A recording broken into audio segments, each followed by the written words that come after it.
Now let's work problem F4.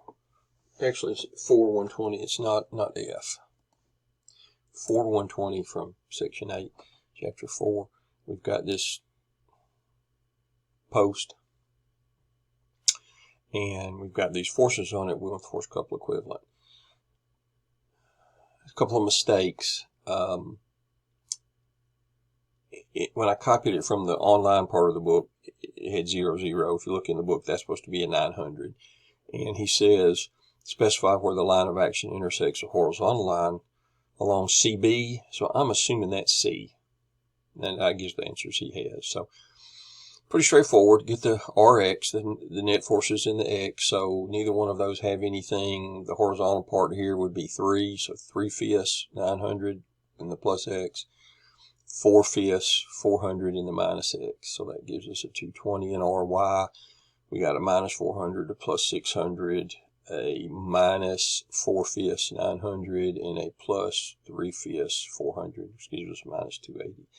And then we need, since we're going to put the equivalent here, that's what we're doing, is we're getting the equivalent force couple system at A, so we'll take the moments about A. So 400 times 1 perpendicular distance be 1.5, 400 times 1.5, that would cause a counterclockwise, so it's positive. The 600 is perpendicular distance of 0.5, and that would cause a clockwise around A, so it's minus. The vertical part of the 900 points through A, so no 0 moment arm, so all we have to do is get the horizontal part, which will be 3/5, 900. Its distance is 2.5, and that's, again, clockwise, so it's negative.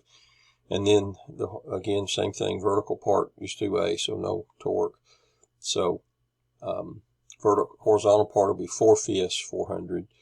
Distance will be 1 meter, and that around A would be counterclockwise, so it's positive, and that gives me a net moment about A of minus 730, which I guess would be clockwise since it's negative, since we assume counterclockwise is positive. And I should probably put that T, CCW, positive. All right. Now that gives us a force and couple down here. What we want to do is move it, and he says along the line CB, to have the same moment. Well, that's a clockwise moment, so that means I need to move it over here so that both of them will cause a clockwise direction. So, to compare to the back of the book, I went ahead and got the magnitude and direction of R. But to do the moment, the sum of the moments has to be equal to the moment here also. I drew it. It has to be a little bit careful with the signs here.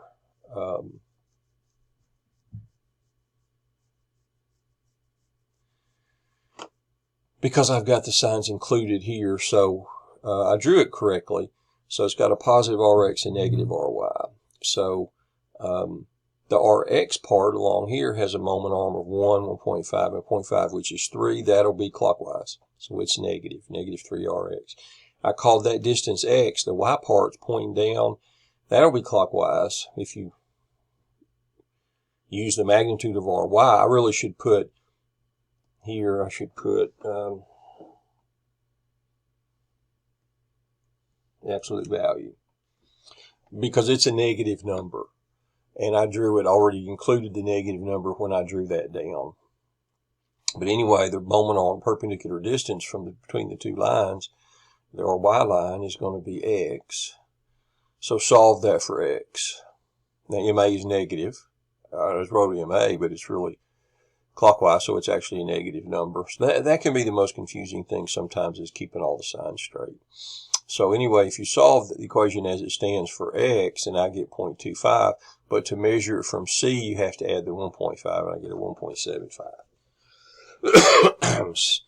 Again, think about those signs carefully. I might have done better writing the numbers here instead of sticking with the MathCAD symbols.